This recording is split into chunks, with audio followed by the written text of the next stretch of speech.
screen. Ya, baik Bapak dan Ibu.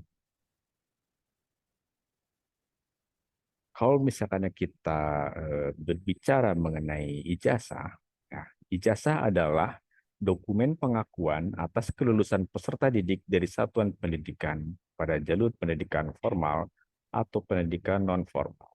Nah, artinya peserta didik yang telah menyelesaikan pendidikan baik itu di jalur formal atau pendidikan formal harus mendapatkan ijazahnya. Nah, jadi ini tentu berkenaan dengan tanggung jawab Bapak dan Ibu semua dan juga kami dari kementerian bahwa kita harus memastikan bahwa bahwa peserta didik yang telah lulus di jenjang tertentu itu harus mendapatkan ijazahnya sebagai dokumen pengakuan atas kelulusan peserta didiknya. Kemudian pemerintah Republik Indonesia ketika itu melalui Menteri Pendidikan, Kebudayaan, Riset, dan Teknologi menimbang bahwa untuk mewujudkan tata kelola ijazah peserta didik dari satuan pendidikan jalur pendidikan formal dan pendidikan non-formal perlu dilakukan modernisasi dan penyederhanaan administrasi dengan memanfaatkan sistem berbasis teknologi informasi dan komunikasi. Nah, oleh karenanya, Mendikbudristek ketika itu menerbitkan Peraturan Menteri Pendidikan, Kebudayaan, Riset, dan Teknologi nomor 58 tahun 2024. Jadi Bapak dan Ibu, ya untuk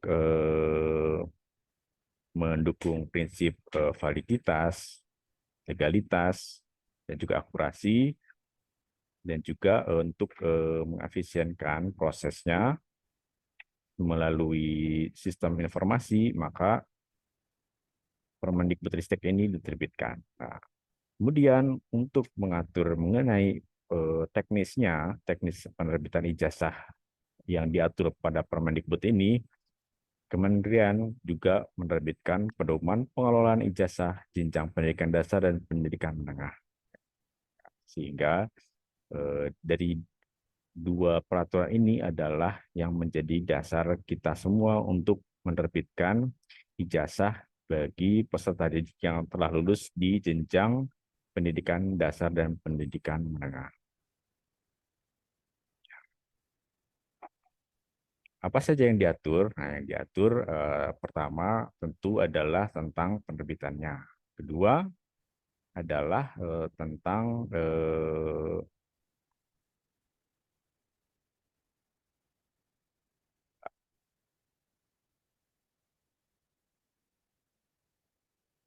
pertama tentu pedoman ini mengatur tentang penerbitan ijazahnya dan juga mengenai pencetakan transkrip nilainya dan tentu tentang penata usahanya. Ya, masih seperti tahun lalu bahwa memang penerbitan ijazah ini memang tetap harus ditata usahakan Bapak dan Ibu ya.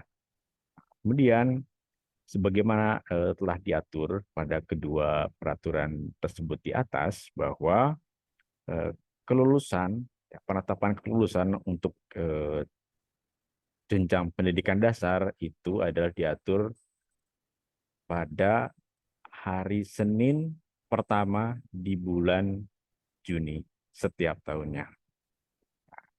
Kemudian untuk jenjang Dikdas, pendidikan dasar, khususnya SMP, ini untuk tahun 2025 telah ditetapkan pada tanggal 2 Juni 2025. Tapi sebelum ke sana, masih ada beberapa hal yang harus disiapkan oleh Bapak dan Ibu sebagai Dinas Pendidikan dan juga sebagai satuan pendidikan. Apa saja yang harus diatur? Pertama, mari kita lihat dari tahapan-tahapannya. Pertama, satuan pendidikan harus melakukan verifikasi dan validasi data siswa, terutama adalah data siswa lulusan untuk tahun ini. Ya, untuk SMP yaitu data siswa kelas 9 yang akan diluluskan. Prosesnya seperti yang sudah dijelaskan di sosialisasi sebelumnya, dan juga melalui dashboard yang sudah dijelaskan di sesi sebelumnya juga bahwa ada beberapa ada masih banyak siswa yang masih menjadi data residu. Ya, data residu ini harus segera dilakukan verifikasi dan validasi. Ya, agar apa? Agar yang namanya residu kan tidak bisa masuk DNS ya Bapak dan Ibu ya. Sehingga kalau misalkannya residu ini sudah diselesaikan, nanti data siswanya akan bisa masuk DNS. Yang berikutnya nanti akan masuk ke DNT. Nah, kemudian dinas juga harus memastikan akreditasi satuan pendidikan. Ya, sesuai dengan yang ada di peraturannya bahwa ijazah diterbitkan oleh satuan pendidikan yang terakreditasi. Ini tentu untuk memastikan bahwa penyelenggaraan pendidikan itu harus sesuai dengan standar. Sehingga satuan pendidikan yang dapat menerbitkan ijazah adalah yang terakreditasi. Kalau misalnya tidak terakreditasi, bagaimana? Itu sudah diatur eh, penerbitannya itu dilakukan oleh satuan pendidikan yang diindukannya. Ya, jadi satuan pendidikan yang tidak akreditasi, ini dinas harus mengindukkan kepada satuan pendidikan yang telah terakreditasi. Kemudian setelah semuanya selesai, maka penetapan DNS. Jadi, mohon Bapak dan Ibu, seperti yang telah dijelaskan di sesi sebelumnya, bahwa verifikasi dan validasi dan juga penentuan induk menginduk akreditasi itu harus dilakukan sebelum kelulusan ya Bapak dan Ibu ya, yaitu 2 Juni 2025.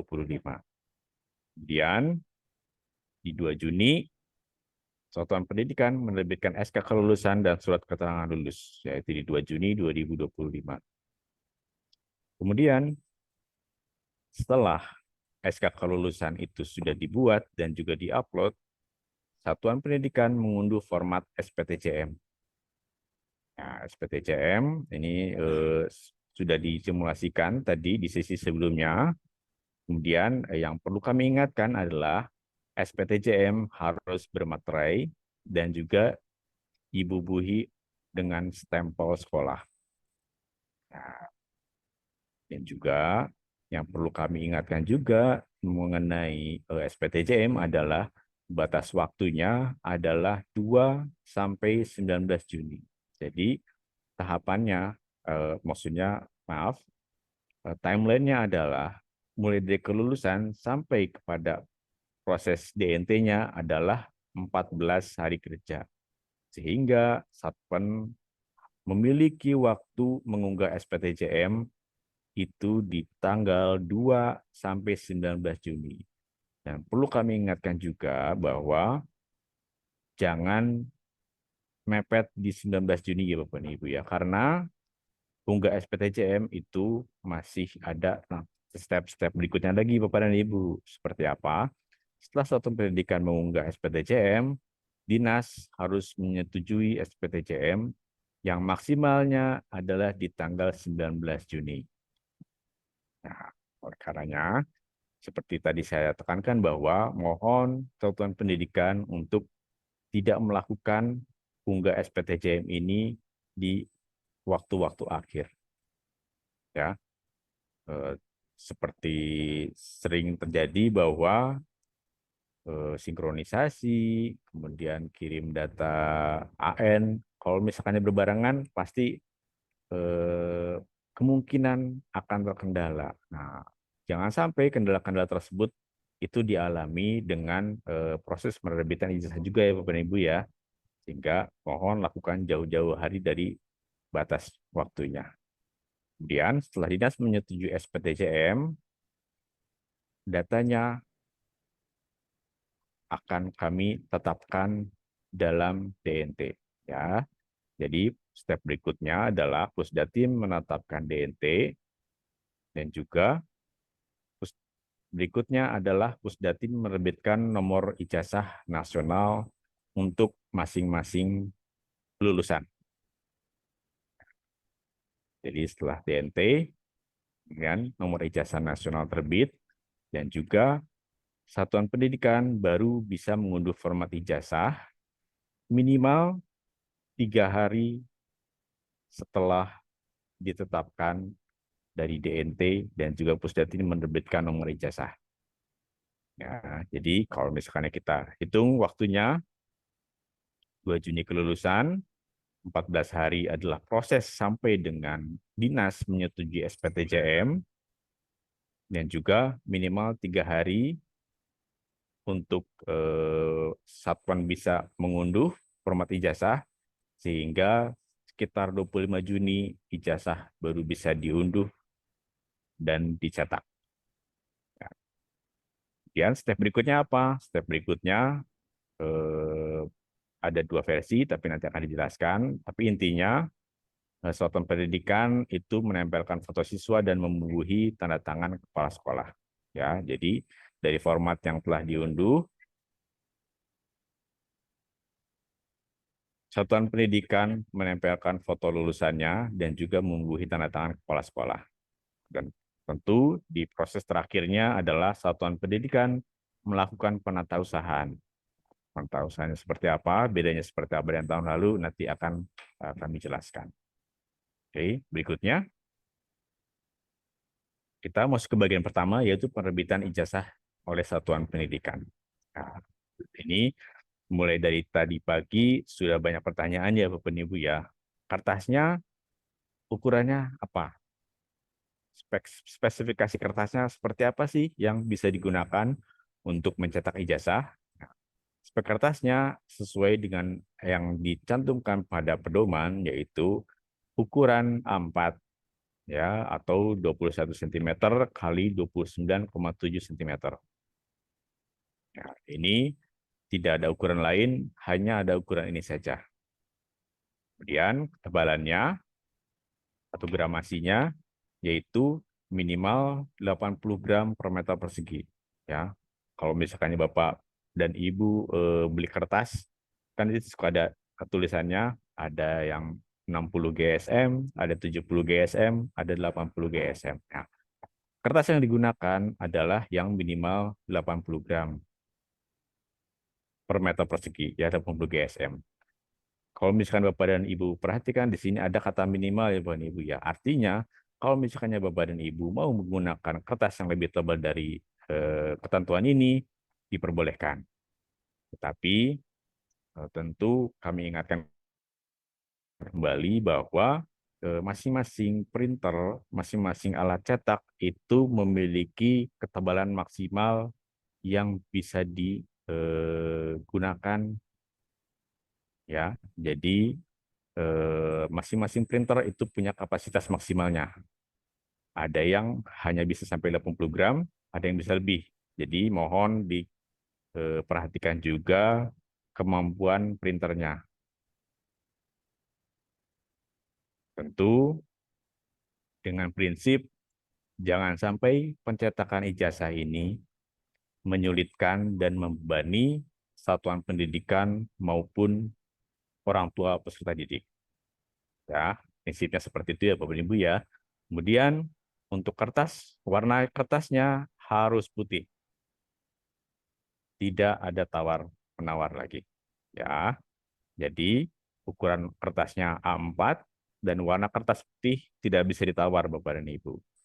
Kalau untuk ketebalan kertas itu di angka minimal 80 gram. Nah, berikut adalah prosesnya. Jadi setelah tadi DNT cut off, kemudian Pusdati menerbitkan nomor ijazah. 3 hari dari situ, Bapak dan Ibu sudah bisa mengunduh format ijazahnya. Sini ada 2 jenis penandatanganan. Penandatanganan basah dan penandatanganan secara elektronik.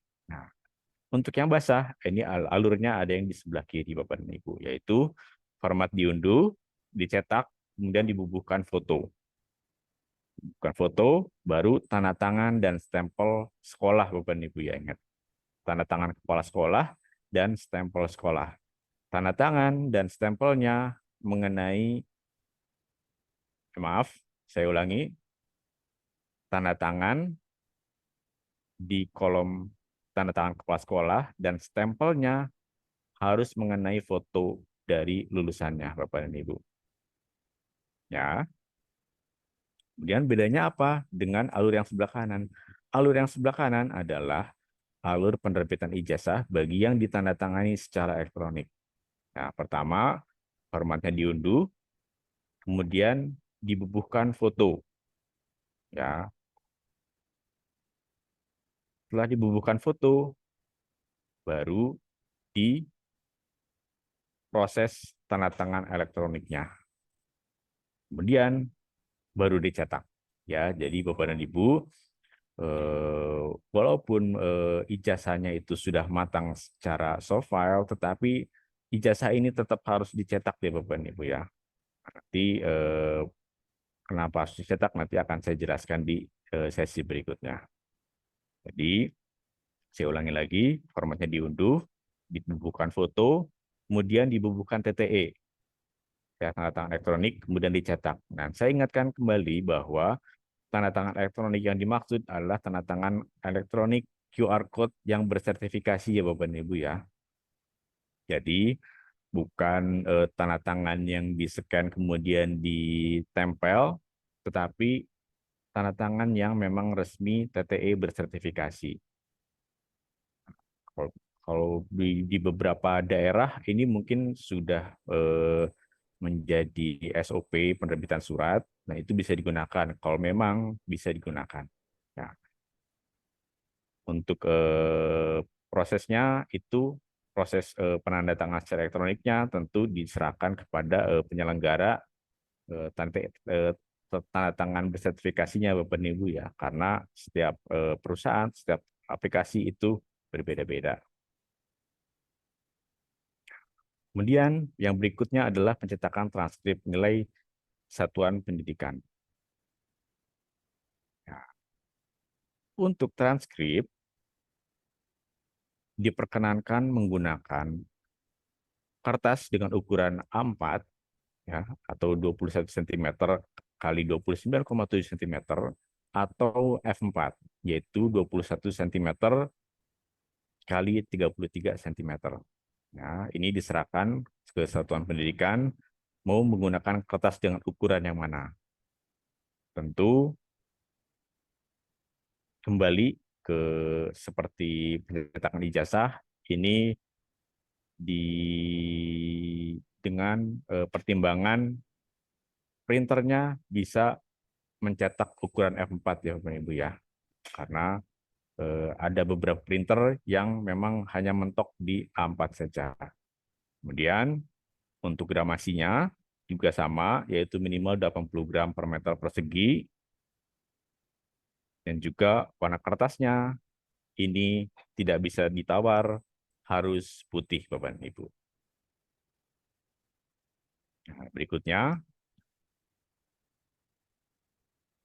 transkrip diterbitkan oleh sekolah.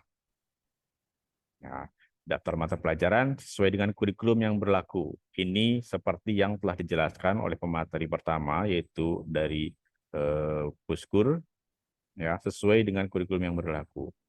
Kemudian, muatan informasi diisi sesuai dengan muatan yang tertulis pada ijazah. Jadi, Bapak dan Ibu mohon ketika mengisikan data pada transkrip, diperhatikan juga muatan informasi yang terdapat di dalam ijazahnya Bapak dan Ibu ya. Jangan sampai berbeda Bapak dan Ibu.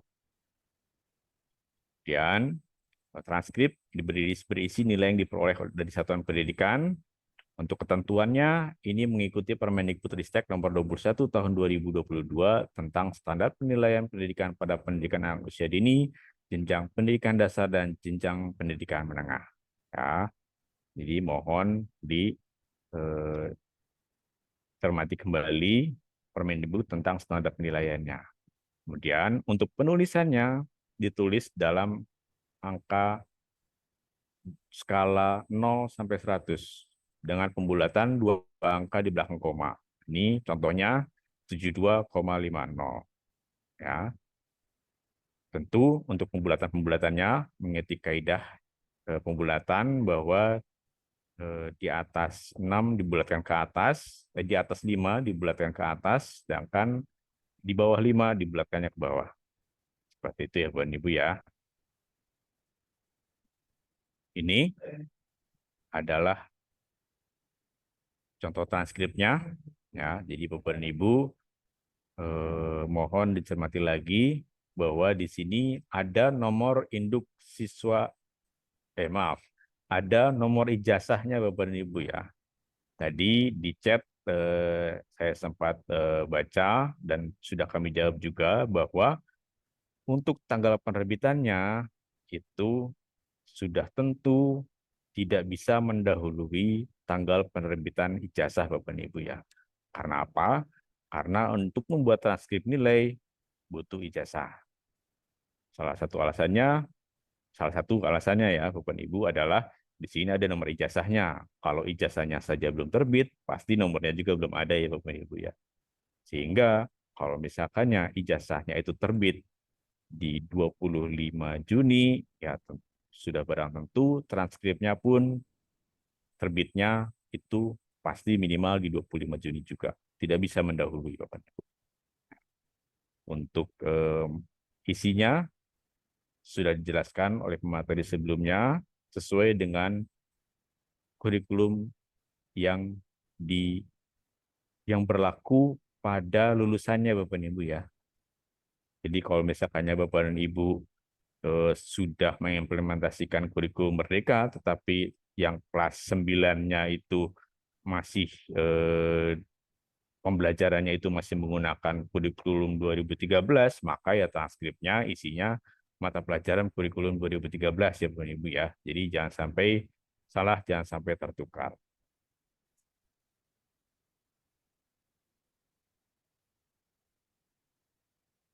Berikutnya adalah penatausahaannya.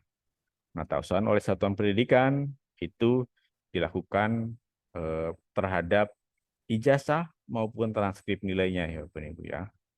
Jadi ijazahnya setelah diunduh, dicetak, disahkan, dan jangan lupa difotokopi ya untuk melakukan penatausahaan secara fotokopinya. Dan juga jangan lupa di-scan Bapak dan Ibu ya. Jadi ijazah yang sudah disahkan itu di-scan kembali. Agar apa? Agar dilakukan tata usaha secara digitalnya juga Bapak dan Ibu. Kemudian Satuan Pendidikan melaporkan hasil penata usahanya kepada Dinas Pendidikan Kabupaten Kota. Ini untuk SMP. Ya. Jadi walaupun Bapak dan Ibu Satuan Pendidikan sudah menerbitkan ijazah, sudah ada yang sudah matang secara soft file, kalau TTE kan berarti sudah matang secara soft file ya, tetap harus dicetak Bapak dan Ibu ya, dan juga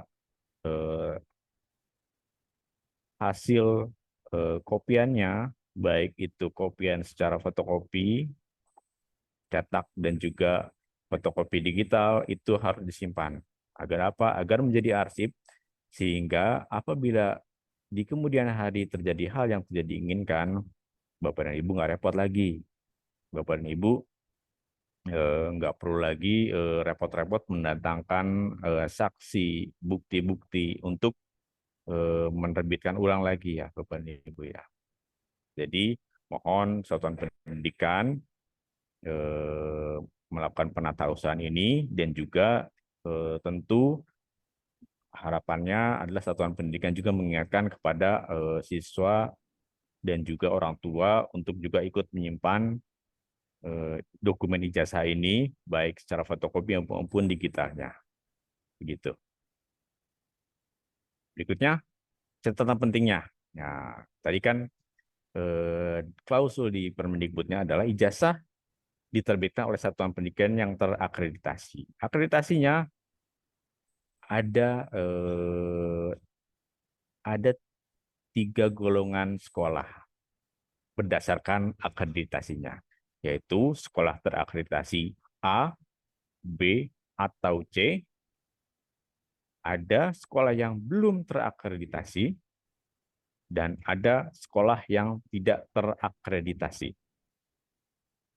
Ya. Untuk sekolah yang terakreditasi itu bisa menerbitkan ijazahnya sendiri ya Bapak Ibu ya. Jadi kalau sudah terakreditasi nggak usah numpang-numpang lagi. Ya. Kemudian untuk sekolah yang belum terakreditasi dengan alasan satu dan lain hal sudah mengajukan akreditasi, tetapi asesornya belum datang dan belum ditentukan, maka nanti akan terbit SK akreditasi sementara. Ya, jadi akreditasi minimal ini hanya berlaku sementara, Bapak dan Ibu ya. Jadi hanya berlaku untuk jangka pendek, sehingga sekolah yang belum terakreditasi itu bisa menerbitkan ijazahnya sendiri. Tetapi untuk sekolah yang tidak terakreditasi, sekolah ini harus diindukkan kepada sekolah yang telah terakreditasi, Bapak dan Ibu. Nah, jadi teman-teman dinas nanti mohon pantau lagi di dashboardnya.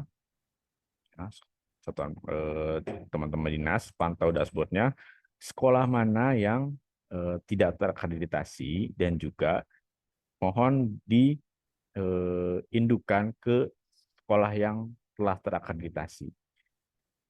Hal ini eh, diharapkan mengikuti pertimbangan bahwa tentu jarak itu mohon untuk menjadi pertimbangannya Bapak Ibu ya, karena dengan menumpang pasti akan ada proses secara fisik ya Bapak Ibu ya. Kepala sekolah satu, operator sekolah satu tentu harus berkoordinasi dengan sekolah yang menjadi induknya. Tentu ini memakan waktu dan memakan biaya, sehingga kalau misalkannya diindukan di sekolah yang terlampau jauh atau misalkan yang membutuhkan transportasi yang rumit atau luar biasa, kan mempersulit prosesnya, Bapak Ibu ya. Kemudian catatan penting yang kedua adalah lakukan sosialisasi perbaikan data sejak awal. Ya, khusus untuk SMP ini sejak kelas 7 SMP ya Bapak Ibu ya. Jadi untuk yang sampai proses pencetakan ijazah ini kita sama-sama ya membenahi data siswa untuk yang kelas 9 sekarang. Nah, setelah itu semuanya selesai, Bapak dan Ibu, mari kita sama-sama memperbaiki data-data siswa yang belum lulus, yang nantinya akan lulus 2 atau 3 tahun ke depan. 1 atau 2 tahun ke depan ya Bapak dan Ibu ya. Karena apa? Supaya yang tadi banyak kasus-kasus ternyata NISN-nya ganda dan lain-lain, itu diharapkan di tahun-tahun depan itu tidak terjadi lagi atau minimalnya tidak banyak terjadi lagi, sehingga sebelum tanggal kelulusan di tahun depan semua data sudah tidak ada residu lagi, mudah-mudahan. Nah, jadi makanya Bapak dan Ibu dari teman-teman Dinas Pendidikan dan juga dari teman-teman operator juga nih, kan pasti operator ada grup sesama operator sekolah, mohon lakukan sosialisasi perbaikan data sejak awal, yaitu sejak kelas 7 SMP. Tentu ini pun tidak bisa dilakukan oleh dinas sendiri atau satuan pendidikan sendiri atau operator sendiri, karena tentu data kependudukan ini yang megang dokumennya pasti keluarga. Oleh karenanya mohon lakukan sosialisasi kepada sekolah dan kepada orang tuanya juga. Kemudian konsultasikan setiap permasalahan data sejak awal. Karena apa? Karena semua prosesnya ini berbatas waktu, Bapak dan Ibu. Kalau misalkannya ditunda-tunda konsultasinya, maka takutnya mepet waktu sehingga waktunya nggak kekejar. Risikonya apa? Risikonya mengerikan, Bapak dan Ibu. Nanti siswanya sudah lulus, nggak dapat ijazah, kan kasihan. Nah, jangan sampai dengan kita menunda-nunda konsultasi, yang menjadi korban adalah siswa. atau lulusan. Bagian 4 adalah SSD. SSD ini adalah soal yang sering ditanya. Jadi sudah banyak yang sering berkonsultasi kepada kami mengenai proses penerbitan ijazah di tahun ini, Bapak dan Ibu. Pertama, yang sering ditanyakan adalah fotonya berwarna atau hitam putih, sesuai yang ada di format yang ada di Permendikbudristek, bahwa di situ kotaknya udah ada tuh, Bapak dan Ibu. Yaitu pas fotonya ukurannya harus 3x4, nggak bisa ditawar. Tetapi warnanya bisa hitam atau bisa berwarna. Bisa hitam putih atau berwarna, Bapak dan Ibu. Ya. Kemudian eh, foto ditempel atau ditempel di file tidak diatur karena eh, bisa ketika foto itu Bapak dan Ibu bisa membukanya secara digital itu tidak diatur sehingga diperbolehkan. Tetapi catatannya ketika sudah dibubuhkan tanda tangan, maka dokumen tersebut sudah final ya Bapak dan Ibu. Jadi itu kan kalau ditandatangan, distempel, kemudian ditempel foto kan berarti fotonya kan nimpa stempelnya ya Bapak dan Ibu ya. Kan jadi nggak sah juga. Atau misalkannya sudah di TTE, terus, iya lupa fotonya belum ditempel. Ditempel tuh, nggak bisa lagi. Karena kalau dokumen yang sudah ditandatangani secara elektronik, itu berpengaman Bapak dan Ibu. Jadi sudah tidak bisa dikotak-atik lagi. Jadi mohon dipedomani bahwa ketika dokumennya itu sudah ditandatangan, maka sudah final, nggak bisa ditempel foto lagi. Maka penempelan foto harus dilakukan sebelum tanda tangan kepala sekolah. Begitu ya, Bapak Ibu. Kemudian untuk tanda tangan dan stempelnya, ini tanda tangan elektronik diunggahnya di mana? Nah, TTE dipasang ketika format sudah diunduh oleh sekolah, Bapak Ibu ya. Kemudian prosesnya seperti apa? Prosesnya itu mengikuti masing-masing penyelenggara tantangan elektronik. Ya, kalau misalkannya Bapak dan Ibu mau berminat, ya silakan pelajari dulu karena masing-masing penyelenggara itu mekanismenya pasti berbeda-beda. Kemudian untuk tanda tangan dilakukan dengan tinta apa? Ini tidak diatur. Ya, kemudian stempel harus kena foto seperti yang telah saya jelaskan, stempel harus mengenai foto. Nah, ini yang menjadi pertanyaan tadi juga, tanda tangan dan stempel. Tadi ada yang bertanya kan ya, kalau misalkannya berhalangan seperti apa? Nah, jika kepala sekolah berangkat haji, siapa yang menata? Yang nggak berangkat haji aja sih. Ketika berhalangan, maka yang tanda tangan siapa? Maka SKL, SK kelulusan, dan SPTJM dapat ditandatangani oleh kepala dinas. Ya. Namun, pengesahan ijazah dapat menunggu kepala sekolah selesai ibadah haji atau selesai eh, dengan berhalangannya seperti itu.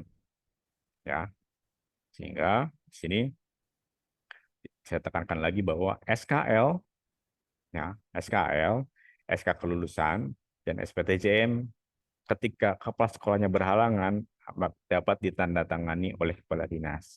Tetapi untuk ijazahnya tetap harus kepala sekolahnya. Gitu ya Bapak Ibu ya. Berikutnya adalah mengenai isi transkrip. Nah, mapel yang ditranskrip acuannya dari mana? Acuannya adalah kalau lulusannya masih pembelajarannya menggunakan K13 bisa merujuk pada Permendikbud nomor 35 tahun 2018. Untuk yang pembelajarannya menggunakan kurikulum merdeka merujuk pada Kemendikbud Ristek nomor 262 tahun 2022. Nah, dan untuk muatan lokalnya diisi sesuai pelaksanaan di sekolah, ya bisa mulok sesuai mulok yang sudah masuk ke dalam SK Pemda.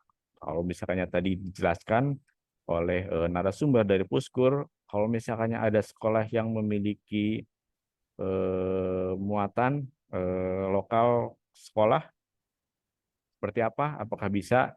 Ya selama ada di Dapodik, beliau bilang bahwa itu boleh dimasukkan ke dalam transkrip, ya, selama ada diapodik Bapak dan Ibu, ya, sehingga perlu diperhatikan bahwa hanya mapel-mapel tertentu saja yang bisa masuk. Tanggal terbit ijazah. Tanggal terbit ijazah diisi tanggal berapa? Sesuai kebutuhan, tidak perlu backdate. Nanti akan ada menu entry tanggal di manajemen ijazah Bapak Ibu, ya. Nah, jadi eh, setelah DNT keluar, setelah cut off DNT, ada proses penerbitan nomor ijazah oleh Pusdatin, kemudian eh, ditunggu minimal 3 hari baru bisa diunduh formatnya. Nah, diunduh formatnya untuk penanggalannya itu disesuaikan dengan kebutuhan Bapak Ibu, ya.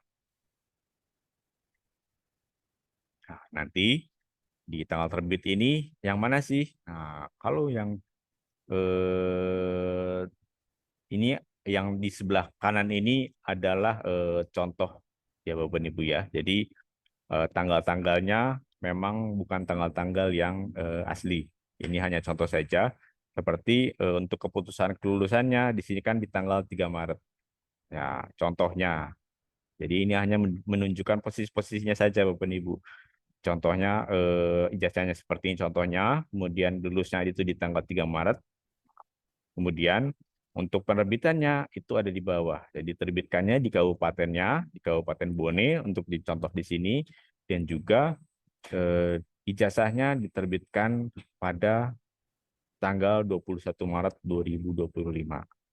Ya, ini tidak perlu mempermasalahkan tanggal-tanggal yang ada di sini karena ini hanya hanya contoh saja untuk menunjukkan kepada Bapak dan Ibu posisi-posisi tanggal ini di mana saja.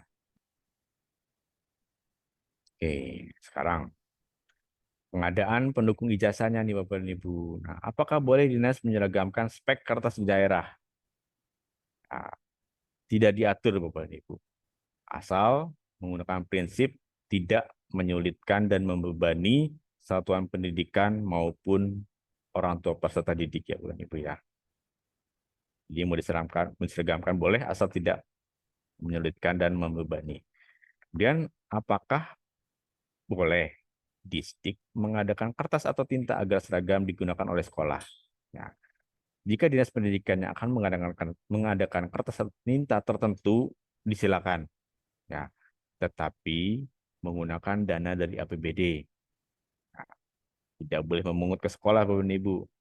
Ya, dan mohon untuk berhati-hati dengan potensi monopoli, ya. Sehingga eh, untuk pengaturan kertas dan tinta ini tidak diatur, tapi jangan sampai membebani satuan pendidikan maupun orang tua, dan juga jangan sampai ada potensi monopoli. Terima kasih.